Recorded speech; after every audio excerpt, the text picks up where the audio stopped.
Damascene ukurikiranweho icyaha cyo gusambanya umwana w'imyaka 15 y'amavuko yatawe muri yombi n'ishami ry'ubugenzacyaha RIB akurikiranweho gusambanya umwana utujuje imyaka y'ubukure.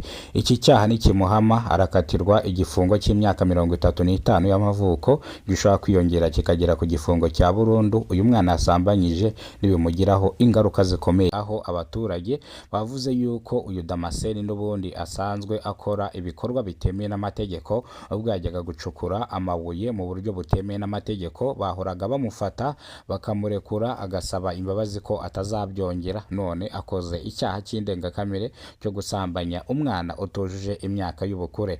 Abaturage bavuga yuko kano kana kabaga iwabo ari ak'umugore we yazanye, yashakanye n'umugore wiwe aka kana gafite, dore yuko umugore wiwe afite imyaka 30, Damascene akaba afite imyaka 28 y'amavuko. Bivuze ngo uyu mugore bashakanye afite umwana. Rero uyu mwana yaje kumufata ku ngufu ku iki gicamunsi mu masaha akira saa 12 z'umugoroba madamu atarataha, dore yuko umugore wiwe akora akazi ko gucuruza, ndavuga akazi k'ubuzunguzayi, ubwo yirirwa acuruza inkweto agataha nijoro cyane. Rero ubwo yahageraga yasanze umwana we yafashwe ku ngufu, arangije avugisha umugabo wiwe. Umugabo wiwe avuga yuko ari we wamufashe ku ngufu kandi agomba kubiceceka akabigira ibanga.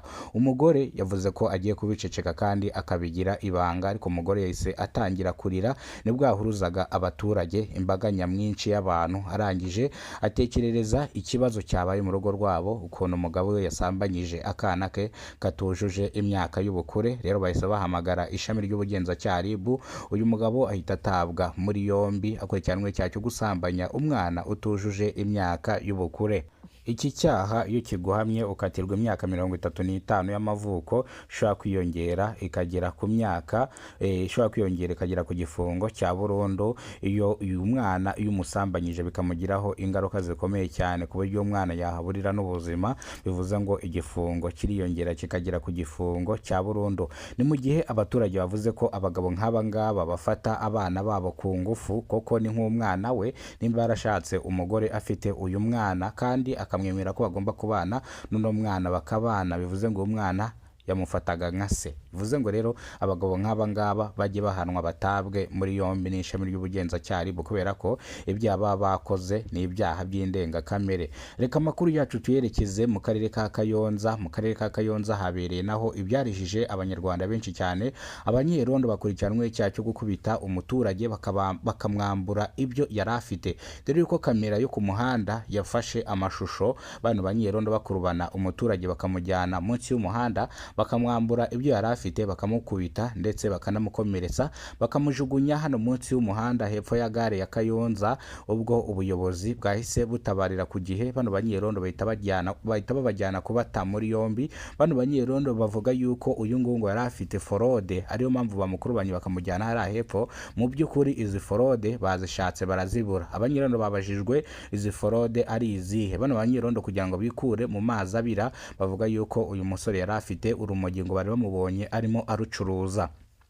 Abanyerondo basabwe ibimenyetso ngo berekane n'urwo rumogi, niba bamushatse bakarumusangana barwerekane. Bano banyerondo babura ibimenyetso, n'urwo rumogi bararubura bamushinzaga kugira ngo batakambe babarekure uyu muturage baba ari we bashyiraho icyaha. Uyu muturage avuga yuko yagiye kubona akabona baramukurubanye, kubera ko yaravuye kuri banki bamureba yarabikuje amafaranga angana n'ibihumbi 500 y'u Rwanda. Rero niko kumubona barangije baramukurubana ngo n'amafaranga yiwe bayamwambuye ntayo agifite. Na mu gihe rero bano banyerondo bahise batabwa muri yombi n'ishami ry'ubugenzacyaha RIB bakurikiranweho icyaha cyo guhohotera umuturage. Ni mu gihe abaturage bavuga yuko abanyerondo bitwaza icyo bari cyo bagahohotera abaturage ndetse bakanabambura ibyo bafite. Nk'urugero mu karere ka Nyamagabe hari umunyerondo uherutse gutabwa muri yombi akurikiranweho icyaha cyo kwica umuturage. Dore ko byagenze, uyu munyerondo hari mu masaha ya saa 2 za nijoro ari kuri paturuyi, abandi bari bagiye gutera poke, ndavuga kuryama, asigara arinze. Abona umuturage wasinze aturutse hariya yasinze aza yirukanka. Uyu munyerondo rero yamukubise inkoni mu mutwe, uyu muturage ahita yikubita hasi, ahita yuma, ako kanya ahita apfa.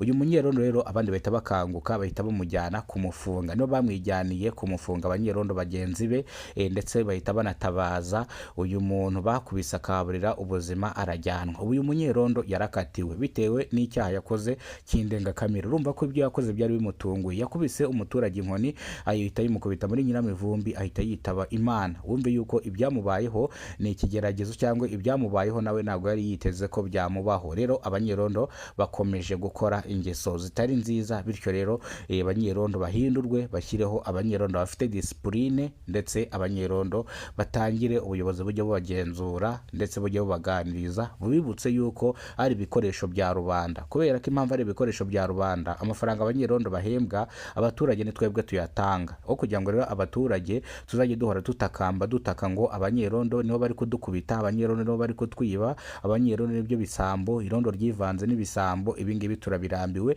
Abanyerondo bajye baganirizwa, barebe ko cyangwa bashyiremo abafite disipurine.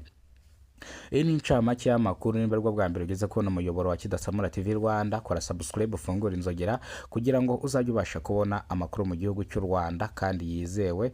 Reka amakuru yacu tuyahere mu karere ka Kamonyi. Mu karere ka Kamonyi mu murenge wa Kayumbu habereye amahano akomeye cyane, ibyarijije abanyarwanda benshi cyane. Nyeshimana Damascene w'imyaka 45 y'amavuko yafashe umwana utujuje imyaka y'ubukure, umwana ufite imyaka 16 y'amavuko, ubwo yamufashe ku ngufu kuri iki gicamunsi. Ubwo uyu mwana yabaga mu rugo iwe, yashatse umugore Damascene afite imyaka 28 y'amavuko, umugore afite imyaka 30 y'amavuko, ndetse Damascene yemera kubana n'uno mugore. Uyu mugore yari afite akazi ko kuzunguza, acuruza inkweto za caguwa, agahahira umuryango. Uyu Damascene akora akazi gasanzwe, ikiyede cyangwa igikarani iyo kibonetse. Uyu Damascene rero yafashe kano kana ku ngufu mu masaha ashira saa 12 z'umugoroba, ubwo yagafashe ku ngufu akagasambanya. Madamu azasanga kano kana kari kurira mu masaha ya nijoro. Aka kana kabajije avuga yuko umugabo yakagiye hejuru akagashyiraho inkoresho, dore yuko kabuza nuko kabisobanura nako kari kurira, ndetse umugore yabibajije umugabo arabyemera, avuga ati rero madamu nabikoze, ariko umbabarire rwose, ntugire cyangwa nunteze abantu. Umugore yabicecetse aravuga ati ntabwo ndi buguteze abantu rwose. Umugore araruca ararumira. Umugore mukuru uca ararumira, aravuga ati reka ngende mbikoze abaturage. Madamu agera hanze ahateranyiriza hamwe abaturage, abasobanura uko byagenze. Ako kanya bahise bahamagara ishami ry'ubugenzacyaha buriza uyu mugabo ahita atabwa muri yombi, akurikiranwe icyaha cyo gusambanya umwana utujuje imyaka y'ubukure. Iki cyayo kiguhamye ushobora gukatirwa igifungo cy'imyaka 30. Uyu mwana wamusambanyije bikamugiraho ingaruka, igifungo gishobora kwiyongera kikagera ku gifungo cya burundu. Iyo umwana nyababyeyi yavuyemo hatazabyara, iyo umwana agiye guhita apfa, yokatirwa igifungo cya burundu bitewe n'icyaha wakoze cy'indengakamere. Ni mu gihe abaturage basaba abagabo nk'aba ngaba batajya banyurwa n'abagabo babo, bagashaka kugomeza barekereje ko bazajya batabwa muri yombi n'ishami ry'ubugenzacyaha RIB. Uyu mugore yasobanuriye ubugenzacyaha RIB avuga yuko yashakanye n'uno mugore, amubwira yuko afite akana k'agakobwa. Umugabo amusaba yuko aka kana azakazana mu rugo, bakazajya cyangwa kakazajya kabafasha imirimo mu buryo butandukanye. Nibwo uyu mugore yazanaga kano kana mu rugo rwabo, kakazajya kabafasha imirimo igiye itandukanye. Kugeza izi saha ubugenzacyaha RIB bwabajije uyu mugore nimba uyu mugabo wiwe nta kibazo yarasanzwe afite cyo mu mutwe. Uyu mugore avuga yuko umugabo wiwe nta kibazo cyo mu mutwe yarasanzwe afite. Nuko byagenze, uyu mugabo yatawe muri yombi n'ishami ry'ubugenzacyaha RIB. Igifungo ari bukatirwe, icyaha nikimuhama turaza kubasobanura, kuko kugeza izi saha ntabwo turamenya nimba bari bumukatire cyangwa bari mu mubabarire, kubera ko kugeza izi saha ari ku ishami ry'ubugenzacyaha RIB. Iki cyaha cyabaye uno munsi, bivuze ngo cyabaye ku ijoro ryo kuwa gatandatu, bivuze ngo ntago uyu mugabo arakatirwa. Ngayo nguko rero, reka amakuru yacu tuyerekeze hano mu karere ka Kayonza. Mu karere ka Kayonza abanyerondo bakurikiranweho icyaha cyo gukubita umuturage bakamwambura amafaranga yari afite, dore yuko uyu mugabo yaravuye kuri banki mu masaha ashyira saa 12 z'umugoroba hano hirya ya gare ya Kayonza. ngira ngo benshi gare ya Kayonza ngira ngo murayizi, nibwo kamera yo ku muhanda yafataga bano banyerondo barimo bakurubana umuturage bamujyanye munsi y'umuhanda, nibwo rero kumwambura ibyo yari afite. Gusa inzego z'umutekano zahise zihagera bitewe nuko iyo kamera yabafashe. Abanyerondo biregura bavuga yuko uyu mugabo yari afite fraude, ndetse babaza bano banyerondo fraude yari afite, bavuga yuko mu matakirangoyi batakamba ko yari afite fraude y'urumogi. Nibwo bano banyerondo batswe urwo rumogi kuko bamusanganye bararubura, bavuga yuko ari amatakirangoyi. Uyu muturage asobanura yuko yavuye kubikura amafaranga bahagaze hariya bamureba, ariyo mpamvu baba bayamwambuye. Bityo rero bigatuma ubuyobozi butangira kugenzura abanyerondo. Nk'urugero mu karere ka Nyamagabe hari umunyerondo uherutse kwica umuntu ndetse amukubise inkoni yo mu mutwe, hari kuri paturuyi mu masaha ashyira saa 3 za nimugoroba, nubwo ni za nijoro, mu gihe abandi bateye ponke, ndavuga kuryamaho, asigara arinze. Umuturage aturuka nk'ari yirukanka dore ko yari yanyoye n'inzoga. Uyu munyerondo amukubita inkoni yo mu mutwe, birangira uyu nguyu ahise ahasiga ubuzima. Nibwo abanyerondo bagenzi be bose bamujyana kumufunga, nibo bamwijyaniye baranahuruza. Bityo rero uyu munyerondo yarakatiwe kandi yarahanwe bitewe n'ibintu yakoze bimutunguye cyane. Bivuze ngo rero abanyerondo mukora irondo ry'umwuga, namwe mugerageze mukore akazi kanyu mushinzwe. Buriya abanyerondo ni ibikoresho bya rubanda. Gute rero amafaranga abanyerondo bahembwa ni twebwe nk'abaturage tuyatanga, rero ni twebwe tubahemba, bakwiye no gukora akazi neza nk'uko tubahemba. Bityo abaturage basabye inzego z'ubuyobozi ko zizajya ziza zikaganiriza abanyerondo, abadashobotse bakora amakosa bagakurwa mu irondo ry'umwuga, hakazamo abandi. Bino byatuma umutekano w'abaturage urushaho kwiyongera, aho batangaza yuko ibi nibikomeza batazongera kwishyura amafaranga y'irondo ry'umwuga, kubera ko abanyerondo bakomeje kwigaragambya no gukora akazi kabo bitari sawa.